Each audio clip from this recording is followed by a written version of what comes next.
નમસ્કાર વિદ્યાર્થી મિત્રો, બ્રાઇટ ફ્યુચર યુટ્યુબ ચેનલમાં આપનું સ્વાગત છે.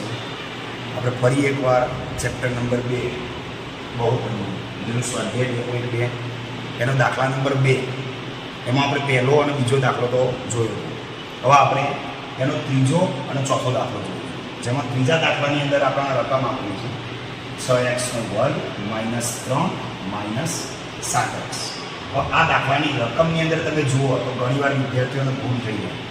અહીં આપણે જોઈએ તો આપણને પ્રમાણિત સ્વરૂપ પ્રમાણે રકમ નથી આપેલી. તમે જુઓ પ્રમાણિત સ્વરૂપ શું છે બહુપદીઓનું, તો ax² + bx + c = 0. આ સ્વરૂપમાં રકમ હોવી જોઈએ, જે અહીંયા આપણને નથી આપેલી. તો આપણે શું કરીશું, પહેલાં પ્રમાણિત સ્વરૂપમાં રકમને ગોઠવીશું. તો 6x² એના પછી b વાળું પદ એટલે કે 7x અને -3 = 0. હવે આપણે એના અવયવો પાડીશું, એટલે કે 3નો ગુણાકાર 6 જોડે છેલ્લા પદનું પહેલા પદ સાથે ગુણાકાર, તો 6 × 3 કેટલો થશે 18. 18ના એવા ભાગ પાડો કે જેનો ગુણાકાર 18 થતો હોય અને સરવાળો અથવા તો બાદબાકી -7 થતો.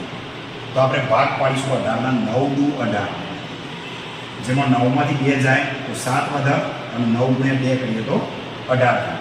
હવે આપણે -7 લાવવાનું, તો શું કરવાનું, 9ને માઇનસ કરી દેવાનું. તો -9x અને +2x, આ બંનેની બાદબાકી કરશો તો તમને -7 મળી જશે. હવે આપણે બેની જોડ બનાવી દઈશું. આમાંથી તમે જુઓ તો કોમન શું નીકળશે, તો બંનેમાં 3 પણ છે અને x પણ છે, તો 3x કોમન નીકાળે આપણે. પછી અંદર વધીશું તો 3 × 6 એટલે અહીંયા 2x વધ્યા, ઉચ્છાની નિશાની 3 × 9 x તો નીકળી જાય એટલે 3 વધે, વત્તા અહીંયા તમે જુઓ તો 2x - 3 આપેલા છે, તો એમને એમ લખી દો, કોમન કશું નીકળતું નથી તો 1 લખી દો. હવે એકવાર કોમન કૌંસ લખવાનો અને એકવાર જે બહારની બાજુ આપણે જે સંખ્યા મળીએ તો 3x + 1 અને બીજા કૌંસની અંદર આપણે જે કોમન આપ્યું છે 2x - 3 = 0. હવે આપણે શૂન્ય શોધીશું બંનેના, તો 3x + 1 = 0 અને 2x - 3 = 0. x ના કરતા બનાવો તમે, અહીંયા જુઓ x ના કરતા બનાવીશું, +1 બરાબરની પેલી બાજુ જશે તો -1 થશે. 3 અહીંયા ગુણાકારમાં છે તો ક્યાં જશે, અહીંયા ભાગાકારમાં. 1 0 આપણને મળ્યું, x = -1/3. બીજી બાજુ આપણે જોઈએ તો અહીંયા -3 છે, બરાબરની પેલી બાજુ જશે તો +3 થશે અને 2 અહીંયા ગુણાકારમાં છે તો ક્યાં જશે, અહીંયા ભાગાકારમાં. આ આપણું બીજું શૂન્ય. હવે આપણે શું કરવાનું, તો શૂન્યનો સરવાળો શોધવો. તો શૂન્યનો સરવાળો શોધવા માટે આપણને સૂત્ર આપેલું છે -b/a. -b/a.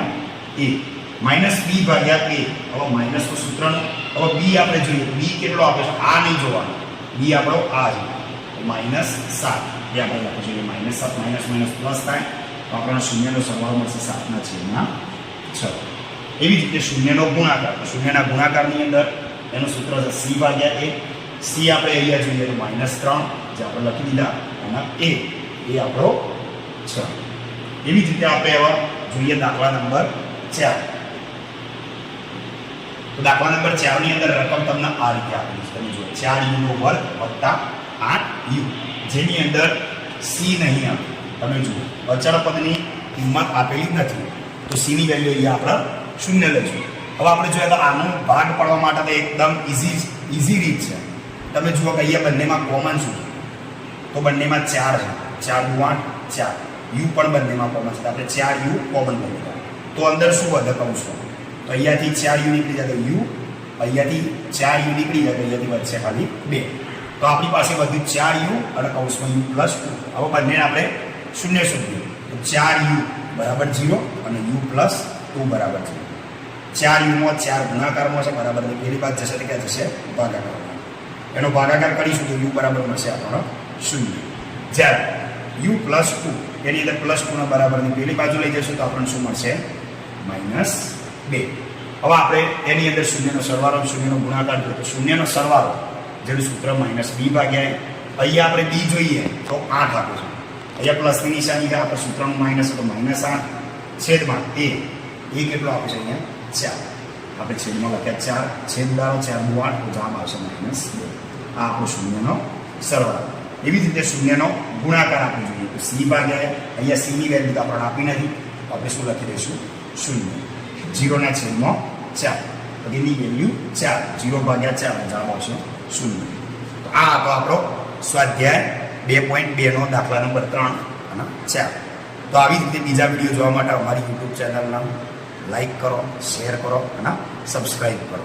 હવે આપણે ફરીથી મળીશું નેક્સ્ટ વિડીયોમાં દાખલા નંબર 5 અને 6માં. Thank you.